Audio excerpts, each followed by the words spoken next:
Buenos días, ¿cómo estamos? Qué bueno. Antes de abrir nuestras Biblias, vamos a ver un video que introduce nuestra serie prenavideña. Vamos a estar durante los próximos 3 domingos estudiando acerca de qué significa la venida de Jesucristo, por qué es importante que celebremos la Navidad. Entonces te quiero invitar a que prestes atención a la pantalla. Si estás en casa, sigue prestando atención a tu pantalla para que puedas estar viendo este video de introducción. La palabra paz es común en la mayoría de los idiomas. Las personas pueden hablar sobre tratados de paz o tiempos de paz. Eso significa la ausencia de guerra. En la Biblia, la palabra paz puede referirse a la ausencia de conflicto, pero también apunta a la presencia de algo mejor en su lugar. En el Antiguo Testamento, la palabra hebrea para paz es shalom. En el Nuevo Testamento, la palabra griega es eirene. El significado más básico de shalom es completo o entero. La palabra puede referirse a una piedra que tiene una forma perfecta y completa, sin grietas. También puede referirse a una pared de piedra terminada, que no tiene espacios vacíos ni ladrillos faltantes. Shalom se refiere a algo que es complejo, con muchas piezas, que está en un estado completo, pleno. Es como Job, que dice que sus tiendas están en un estado de shalom, porque contó su rebaño y no le faltaba ningún animal. Esta es la razón por la que shalom puede referirse al bienestar de una persona, como cuando David visitó a sus hermanos en el campo de batalla y les preguntó acerca de su shalom. La idea central es que la vida es compleja, llena de partes, relaciones y situaciones en movimiento. Cuando cualquiera de estas cosas está fuera de línea o está faltando, tu shalom se destruye. La vida ya no está completa, necesita ser restaurada. De hecho, ese es el significado básico de shalom cuando la usas como un verbo. Traer shalom literalmente significa completar o restaurar. Entonces, Salomón trae shalom al templo incompleto cuando lo termina. O si tu animal accidentalmente daña el campo de tus vecinos, tú lees shalom al darle un pago completo por su pérdida. Tomas lo que se ha perdido y lo restauras a plenitud. Lo mismo aplica para las relaciones humanas. En el libro de Proverbios, reconciliar y sanar una relación rota es traer shalom. Y cuando los reinos rivales en la Biblia hacen shalom, no solo significa dejar de pelear, también quiere decir que empiezan a trabajar juntos por el beneficio del otro. Este estado de shalom es el que se suponía que los reyes debían cultivar y rara vez sucedía. Así que el profeta Isaías anhelaba un futuro rey, un príncipe de shalom, y su reino traerá shalom sin fin. Un tiempo en el que Dios haría un pacto de shalom con su pueblo para remediar todo mal y sanar todo lo que se había roto. Esta es la razón por la que en el Nuevo Testamento el nacimiento de Jesús se anunció como la llegada de Eirene. Recuerda que esa es la palabra griega para paz.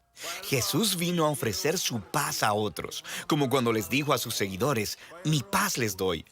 Los apóstoles decían que Jesús hizo la paz entre los humanos arruinados y Dios cuando Él murió y resucitó de entre los muertos. La idea es que Él restauró a plenitud la relación rota entre los humanos y su Creador. Esta es la razón por la que el apóstol Pablo puede decir que Jesús mismo es nuestra Irene. Él fue el hombre completo y pleno que yo fui creado para ser, pero nunca pude ser. Y ahora Él me da su vida como un regalo. Esto significa que los seguidores de Jesús ahora son llamados a crear paz. Pablo instruye a las iglesias locales a mantener su unidad a través del vínculo de la paz, lo cual requiere humildad y paciencia y soportar a otros en amor. Convertirse en personas de paz significa participar en la vida de Jesús, quien reconcilió todas las cosas en el cielo y en la tierra, restaurando la paz a través de su muerte y su resurrección. Así que la paz requiere mucho trabajo, porque no es solo la ausencia de conflicto. La verdadera paz requiere tomar lo que está roto y restaurarlo a plenitud, ya sea en nuestras vidas, nuestras relaciones o en nuestro mundo. Y ese es el rico concepto bíblico de la paz.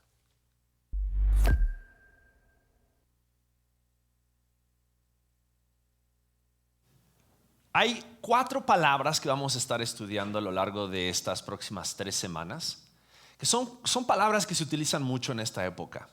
Se utiliza la palabra paz, se utiliza la palabra esperanza, se utiliza la palabra gozo y la palabra amor. Las vas a ver en muchos lugares, las vas a ver en tu arbolito de Navidad, las vas a ver en los anuncios que promueven la Navidad, que promueven las fiestas. Y es importante que entendamos por qué estas palabras son utilizadas por Dios, pero también porque estas palabras es importante que nosotros las recordemos a lo largo de estos días previos a la Navidad. La razón es porque en estos 24 días de diciembre, antes de llegar a la noche de Navidad, queremos que lleguemos con una perspectiva clara acerca de por qué celebramos la Navidad. Ha sido interesante en estos últimos días explicarle a mis hijos por qué celebramos la Navidad. Uno de mis hijos me preguntaba: papá, ¿y vamos a tener regalos en la Navidad? Y a veces podemos llegar a pensar que la Navidad es eso. La Navidad es celebración, es regalos, es juntarte con aquella familia con quien tal vez no te juntas durante todo el año y con quienes tal vez para cuando llega Navidad te tienes que reconciliar y con quienes tienes que buscar la paz. Pero la Navidad tiene un significado mucho más grande.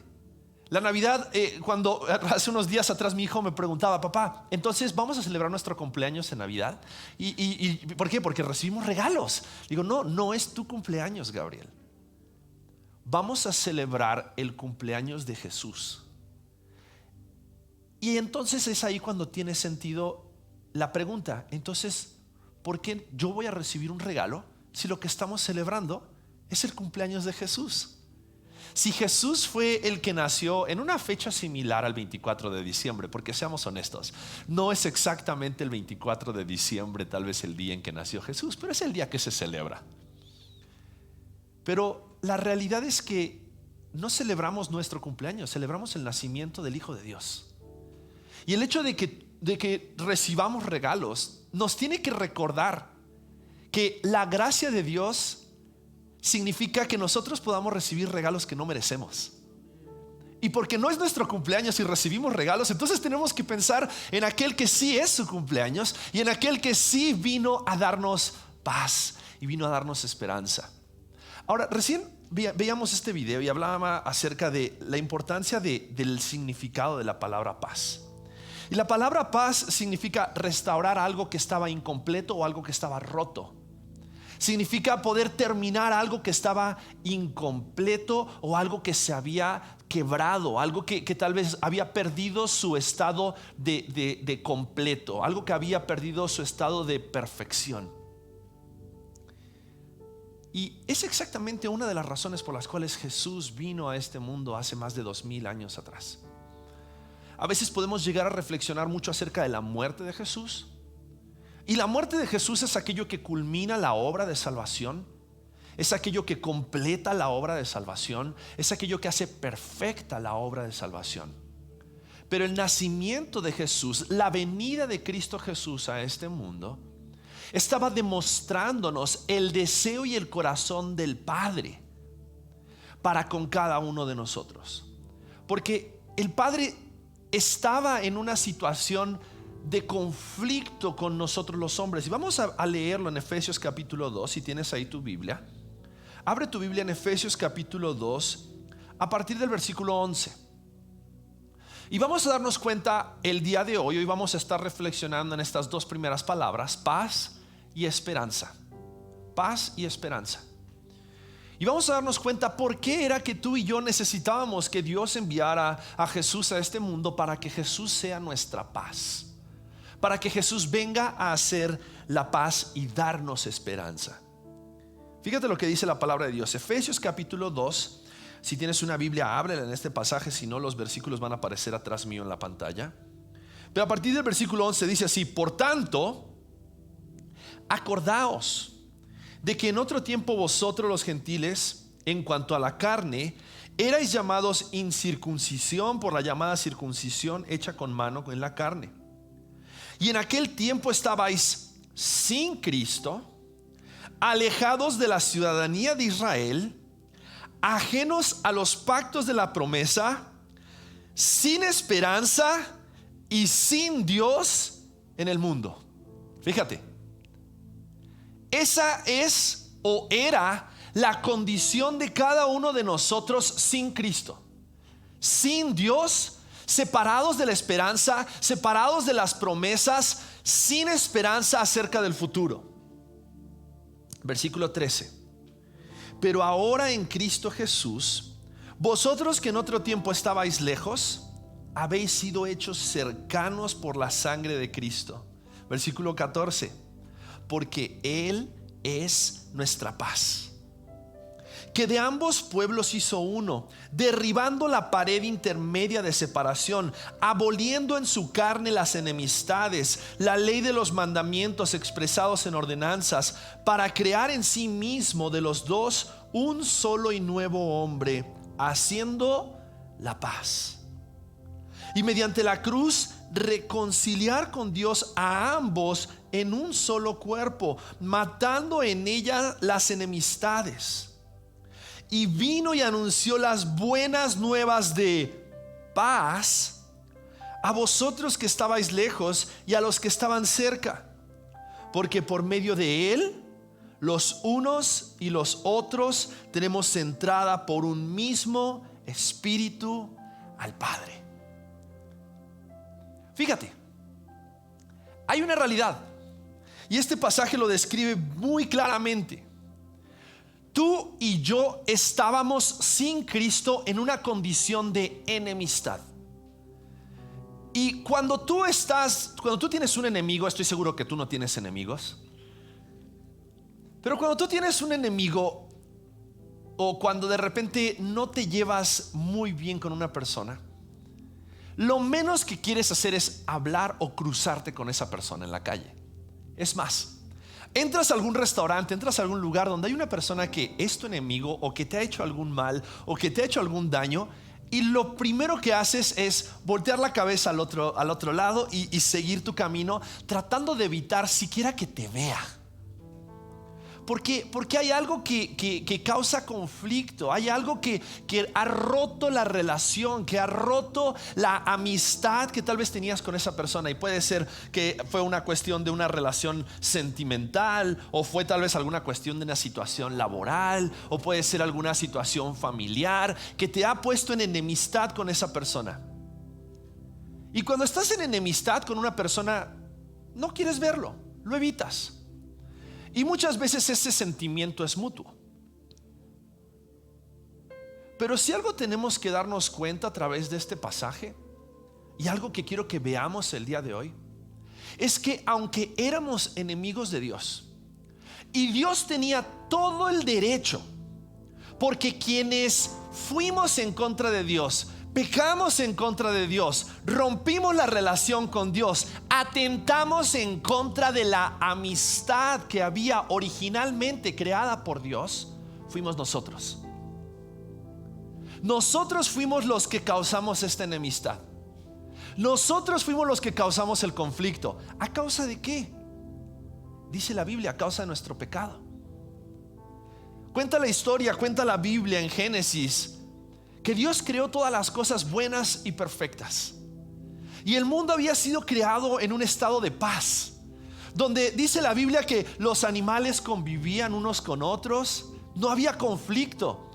El hombre vivía en un jardín perfecto, donde dice la palabra de Dios que él administraba todas las cosas en este jardín. Es más, no tenía ni siquiera que regar las plantas, porque dice la Biblia que un vapor salía de la tierra y regaba toda la superficie de la tierra. Era un lugar de armonía, era un lugar de paz. Era el lugar donde Dios hablaba con el hombre y el hombre hablaba con Dios, donde el hombre podía caminar desnudo sobre la tierra, la mujer desnuda, que también había sido creada por Dios de una costilla del hombre, y caminaban juntos en paz, y dice, no se avergonzaban el uno del otro. Era un contexto y una creación perfecta, donde todas las cosas habían sido hechas perfectas. Pero un día el hombre decidió desobedecer e ir en contra de la voluntad de Dios. El hombre decidió que lo que Dios tenía para él no era tan bueno como Dios había dicho que era cuando creó todas las cosas. El hombre creyó que él podía decidir por sí mismo acerca de qué cosas le convenían y qué cosas eran buenas para él. Y cuenta la palabra de Dios que el hombre fue tentado, la mujer fue tentada a comer de un árbol que Dios había prohibido que ellos nunca comieran. Había un solo árbol, del cual ellos no podían comer. De todos los árboles podían comer. Pero cuando el hombre y la mujer fueron tentados a desobedecer, ir en contra de Dios, ellos sabían que en el momento en el cual ellos comieran de ese árbol, porque Dios les había dicho: si ustedes comen de ese árbol, ustedes morirán. Y la serpiente vino y le engañó al hombre y a la mujer y les dijo: Dios sabe que si ustedes comen del árbol no morirán, porque el enemigo, dice la palabra de Dios, que ha venido para hurtar, matar y destruir. Y él ha venido para destruir la relación original que Dios había diseñado para el hombre y para Dios. Pero cuando el hombre fue tentado a pecar, decidió ir en contra de Dios, desobedeció a Dios. Y dice la palabra de Dios que porque Adán y Eva pecaron, todos nosotros hemos pecado en Adán y Eva, porque todos nosotros hemos hecho lo malo. Todos nosotros en algún momento hemos pecado, hemos desobedecido a Dios y sus mandamientos. Todos nosotros hemos ido en contra de la voluntad de Dios y por tanto hemos quebrado, hemos fracturado, hemos roto, dice la palabra de Dios, hemos sido destituidos de la presencia de Dios.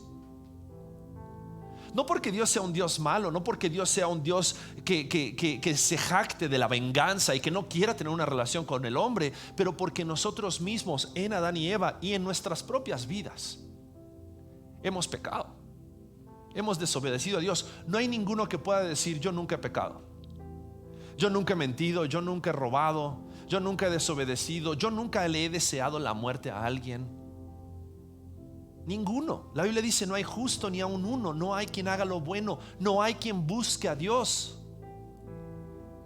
Porque cuando Adán y Eva pecaron, lo primero que ellos hicieron no fue buscar a Dios y decir: Dios, ayúdanos a solucionar el problema en el cual nosotros nos metimos a causa del pecado. Dice la palabra de Dios que cuando ellos pecaron, lo primero que ellos decidieron hacer fue alejarse de Dios. Se escondieron, buscaron cubrir su pecado, buscaron cubrir su culpa. Así como tú y yo muchas veces hacemos lo mismo. Así como tú y yo muchas veces buscamos cubrir nuestra culpa, cubrir nuestra vergüenza, cubrir nuestro pecado, e intentamos hacer cosas buenas para tratar de parchar y remendar nuestra verdadera condición. No buscamos a Dios y buscamos su solución, buscamos dentro de nosotros mismos. Y comenzamos a hacer cosas buenas, pensando que las cosas buenas van a ser suficientes para poder estar de nuevo en una buena relación con Dios, para poder estar en paz. Porque dentro de nosotros, aunque sabemos que somos enemigos de Dios, estoy seguro que tú diariamente quieres estar en paz con Dios. Porque nuestro corazón anhela estar en paz. La realidad es que esa es también la verdad acerca de nuestras relaciones interpersonales.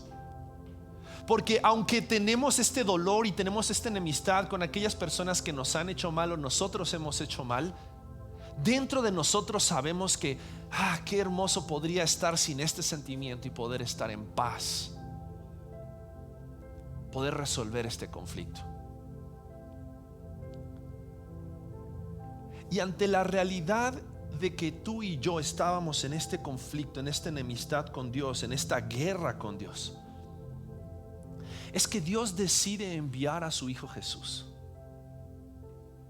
para que tú y yo podamos entonces ser reconciliados y esa relación que estaba rota, esa relación que había sido destruida a causa de nuestro pecado, a causa del pecado original, el pecado de Adán y Eva, pero también a causa de cada uno de nuestros pecados, pudiera ser restaurada en Cristo Jesús. Ahora, si podemos rescatar una sola idea de este pasaje, creo que es la siguiente: nuestra reconciliación con Dios, porque Dios anhela y desea reconciliarse con el hombre. Dios desea reconciliarse contigo, reconciliarse conmigo, reconciliarse con cada uno de los hombres. Pero nuestra reconciliación con Dios es resultado solamente de la obra de Cristo Jesús en la cruz, para disfrutar entonces de una nueva relación con el Padre en el Espíritu Santo. Y quiero que veamos a lo largo de este pasaje cómo es que la razón por la cual Dios viene a darnos paz, La razón por la cual Cristo viene hace más de 2000 años atrás era porque no había nada que tú y yo podamos hacer para poder ser reconciliados. Lo primero que vemos este pasaje dice, versículos 11 y 12. Dice: por tanto, acordaos de que en otro tiempo vosotros los gentiles, en cuanto a la carne, erais llamados incircuncisión por la llamada circuncisión hecha con mano en la carne. Y en aquel tiempo estabais, fíjate, versículo 12, sin Cristo, alejados de la ciudadanía de Israel y ajenos a los pactos de la promesa, sin esperanza y sin Dios en el mundo. La realidad es que tú y yo no teníamos forma de ser reconciliados con Dios por nosotros mismos. Tú y yo, dice aquí la palabra de Dios, dice, éramos llamados sin circuncisión por la llamada circuncisión. Y no está hablando acerca de una cuestión física solamente, está hablando acerca de una cuestión espiritual. Sabes, tú y yo no éramos del llamado pueblo escogido de Dios. Muchos de nosotros que estamos aquí tal vez seríamos considerados delante de los ojos del pueblo de Dios, del pueblo de Israel, seríamos considerados como gentiles. Seríamos considerados como aquellas naciones paganas que no buscan a Dios. No éramos parte de este pueblo escogido de Dios. Por eso dice, éramos llamados de la incircuncisión y en aquel tiempo estabais sin Cristo, alejados de la ciudadanía de Israel. Dios eligió a un pueblo, el pueblo de Israel, un pueblo escogido por Dios. ¿Para qué? Para ser su nación santa, para ser su nación llamada por Él. Y esta nación había recibido promesas de parte de Dios. Una de esas promesas está en Isaías capítulo 9 versículos 6 y 7, anunciando acerca de la venida del Mesías, anunciando acerca de la venida de aquel que vendría a restaurar la relación con el hombre, con el pueblo de Israel. Isaías 9, 6 y 7, la promesa era: porque un niño nos es nacido, un hijo nos es dado, y el principado sobre su hombro, y se llamará su nombre admirable, consejero, Dios fuerte, Padre eterno, príncipe de ¿qué? De paz. Y lo dilatado de su imperio y la paz no tendrán límite sobre el trono de David y sobre su reino, disponiéndolo y confirmándolo en juicio y en justicia desde ahora y para siempre. Y el celo de Jehová de los ejércitos hará esto. Sabes, el pueblo de Israel tenía promesas y tenía un pacto de parte de Dios, de que aquella relación que había sido rota por el hombre a causa del pecado iba a ser restaurada y reconciliada por uno que vendría, que sería llamado el príncipe de paz, que vendría a traer un reino de paz, una paz espiritual entre el hombre y Dios. Ahora, como tú y yo no éramos parte de esa ciudadanía, como tú y yo no éramos parte de esa promesa, como tú y yo no éramos parte, no somos parte del pueblo de Israel, a menos que alguno de aquí en este momento pueda decirme que tiene algunas raíces hebreas. Pero ninguno de nosotros era parte de esa promesa, era parte de ese pacto, era parte de ese grupo. Éramos ajenos a los pactos de la promesa. Por lo tanto, dice la Biblia, estábamos sin esperanza y sin Dios en el mundo. No había nada que tú y yo pudiéramos hacer para poder estar en paz con Dios. No hay nada que tú y yo podamos hacer en nosotros mismos para estar en paz con Dios. Hay algunas personas que pueden decir: pero Pablo, somos creación de Dios. ¿Cómo Dios va a crear al hombre y después dejarlo a la merced de sus propias decisiones y de su propio destino? Somos creación de Dios, por lo tanto somos todos hijos de Dios. No. La Biblia dice que Dios eligió a un pueblo para ser su hijo, y ese pueblo era el pueblo de Israel. Y como tú y yo no éramos parte de ese pueblo, no éramos parte de Israel, estábamos ajenos a esa promesa. Por lo tanto, no teníamos esperanza de restauración, no teníamos esperanza de reconciliación. Estábamos destinados a continuar en enemistad con Dios por el resto de la eternidad. Sin embargo, había un pueblo al cual Dios había prometido reconciliación y restauración, el pueblo de Israel. Ahora, ¿Dios es injusto entonces por haber elegido solamente un pueblo y no habernos elegido a nosotros? No, por supuesto que no. Porque quienes decidieron romper el pacto y quienes decidieron ir y pecar en contra de Dios, fuimos nosotros. Nosotros merecemos la condenación y el castigo de estar separados de Dios y de que la relación esté rota a causa de nuestro propio pecado. Por lo tanto, el juicio de Dios es justo. No había nada que tú y yo, no hay nada que tú y yo podamos hacer para poder ser reconciliados, restaurar la relación con Dios. No hay nada que por nosotros mismos pueda llevarnos a ser reconciliados con Dios. Pero fíjate lo que dice el versículo 13 de Efesios capítulo 2, y ahí es donde la historia cambia. La historia cambia porque de un estado de desesperanza, de un estado de perdición, de un estado de condenación y de enemistad, de un estado de no poder hacer nada por nosotros mismos para poder estar en paz con Dios. Versículo 13 dice así: Pero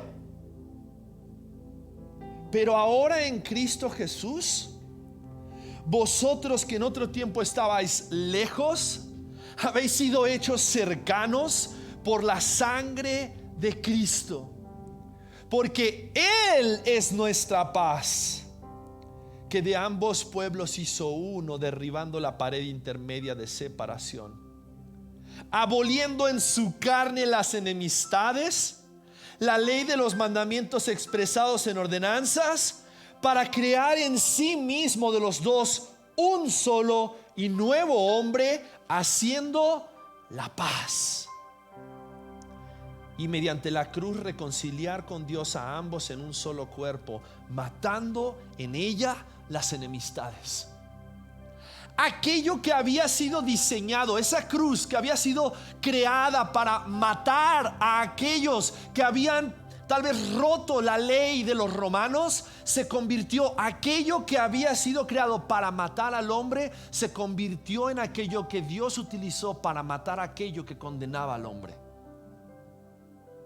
La enemistad con Dios a causa del pecado del hombre fue matada en esa cruz del Calvario. Tu pecado y mi pecado que nos condenaban fueron colgados en esa cruz del Calvario. Y en esa cruz, por la obra de Jesús, la obra de Cristo es necesaria para que entonces podamos estar en paz con Dios.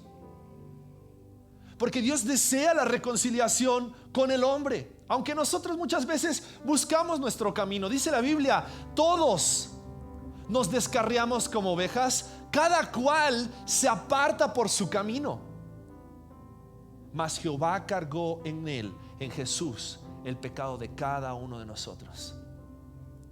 Y aunque tú y yo muchas veces hemos buscado alejarnos de Dios, Dios siempre ha estado buscando acercarse de nuevo a ti. Dios siempre ha estado buscando reconciliarse contigo para hacer la paz. Y tal fue la intención de Dios de hacer la paz con el hombre, que no dejó la paz, su mensaje de paz, su misión de paz, no la dejó en manos de cualquier emisario. Generalmente en la antigüedad, en el medioevo, los reyes enviaban a un mensajero para poder ser el representante del reino, buscando la paz con aquellos reinos con quienes tenían enemistad.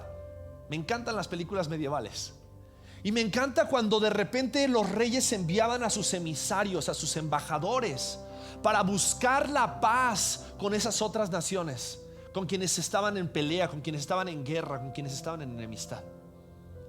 Pero no hay como enviar solamente a un emisario, pero enviar a aquel que es el hijo del rey.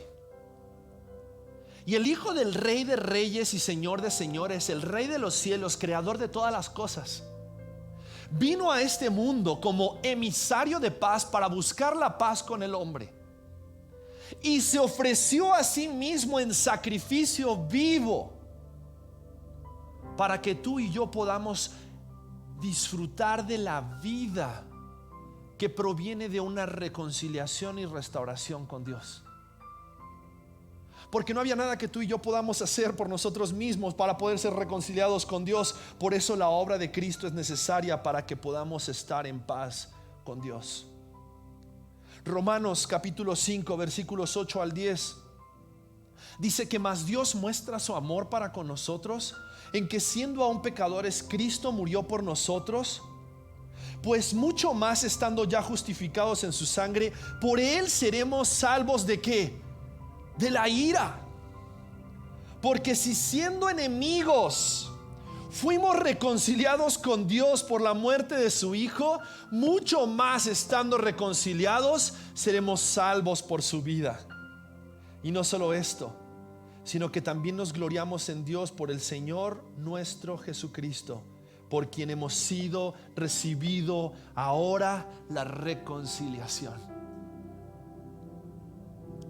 Sabes, en Cristo Jesús, porque no había nada que tú y yo podamos hacer, Dios envió su mensaje de reconciliación y su mensaje de paz. Por eso la Biblia en el versículo 13 dice: ahora en Cristo Jesús, ustedes que estaban lejos, que se habían apartado por su propia voluntad, que se habían apartado por su propio pecado, vosotros que estabais lejos, habéis sido hechos cercanos por la sangre de Cristo, porque Él es nuestra paz. Y sabes, nuestra enemistad no era con el pueblo de Israel, porque aunque el pueblo de Israel tenía los mandamientos, tenía las promesas, el pueblo de Israel también se había rebelado en contra de Dios y había desobedecido acerca de la voluntad de Dios. Y hoy aún el pueblo de Israel continúa en rebelión, porque hay muchos que no reconocen que Cristo Jesús es el Mesías.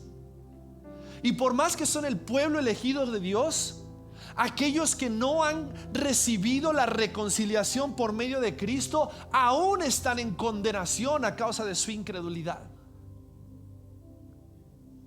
Pero dice la palabra de Dios que de los dos pueblos hizo uno. De aquellos del pueblo de Israel y de aquellos de los gentiles, tú y yo, aquellos que hemos sido reconciliados con Dios, de los dos ha hecho un solo pueblo. Y este único pueblo es representado, es reconocido, no por seguir los mandamientos, sino por seguir a Jesucristo. Porque es en Cristo Jesús, no en el cumplimiento de la ley, que nosotros podemos encontrar salvación, reconciliación, el perdón de nuestros pecados. La obra de Cristo es necesaria para que podamos estar en paz con Dios. Pero lo último que vemos en este pasaje es que en Cristo tenemos una nueva relación con el Padre por medio del Espíritu Santo. Fíjate lo que dice en el versículo 16. Dice que mediante la cruz Él vino a reconciliar con Dios a ambos en un solo cuerpo, matando en ella las enemistades. Versículo 17: y vino y anunció las buenas nuevas de paz a vosotros que estabais lejos y a los que estaban cerca. Versículo 18: porque por medio de Él los unos y los otros tenemos entrada por un mismo Espíritu. ¿A quién? Al Padre. Sabes, es en Cristo Jesús que Dios quiere hoy que tú y yo podamos experimentar una nueva relación con el Padre. Esa relación que había sido destruida, fragmentada a causa de nuestro pecado, por medio de la cruz del Calvario y la sangre derramada de Cristo Jesús, hoy puede ser restaurada, hoy puede ser reconciliada, hoy puedes salir de este lugar sabiendo que estás en paz con Dios. Porque el Espíritu Santo de Dios, a aquellos que hemos creído en Cristo Jesús, dice la palabra de Dios que Él es el sello, Él es el anillo que selló la promesa, que selló un nuevo pacto a través del cual hoy podemos estar en paz con Dios y disfrutar de una nueva relación con Dios por medio de su Espíritu. Gálatas capítulo 4 versículos 1 al 7 dice así: entre tanto que el heredero es niño, en nada difiere del esclavo, aunque es señor de todo, sino que está bajo tutores y curadores hasta el tiempo señalado por el Padre. Así también nosotros, cuando éramos niños, estábamos en esclavitud bajo los rudimentos del mundo. Pero cuando vino el cumplimiento del tiempo, Dios envió a su Hijo, nacido de mujer y nacido bajo la ley, para que redimiese a los que estaban bajo la ley, a fin de que recibiésemos la adopción de hijos. Y por cuanto sois hijos, Dios envió a vuestros corazones el Espíritu de su Hijo, el cual clama: Abba, Padre. Así que ya no eres esclavo, sino hijo. Y si hijo, también heredero de Dios por medio de Cristo. Sabes, hoy Dios, por medio de su Espíritu Santo, quiere llevarte de estar en un estado de enemistad, en un estado de guerra, en un estado de conflicto y de pelea. Él quiere llevarte a que hoy puedas salir de este lugar sabiendo que en Cristo Jesús puedes estar en paz con Dios y puedes ser llamado hijo de Dios, heredero de todas las promesas de Dios para ti. Sabes, la Navidad, el mensaje de la Navidad es un mensaje de paz y es un mensaje de esperanza, porque ese niño que nació hace más de 2000 años atrás, por su muerte en la cruz y el derramamiento de su sangre, nos ofrece hoy reconciliación con Dios. Nos ofrece hoy ser comprados de vuelta de un mercado de esclavos para poder estar en paz con Dios y tener una esperanza gloriosa. Esta esperanza gloriosa es de que aquellos que creemos en Cristo Jesús, aquellos que hemos puesto nuestra fe únicamente en Cristo Jesús, no en nuestras obras, no en nuestros méritos, sino en los méritos de Cristo Jesús, podamos disfrutar de estar en paz con Dios, ser llamados hijos de Dios y tener la esperanza de ser herederos de la promesa, herederos de vida eterna. Que tu nombre sea escrito en el libro de la vida, para que el día en que te toque encontrarte con Dios nuevamente, no tengas que alejarte de Él avergonzado a causa de tu pecado, a causa de la enemistad, a causa del conflicto, sino que puedas correr a los brazos del Padre sabiendo que estás en paz con Dios.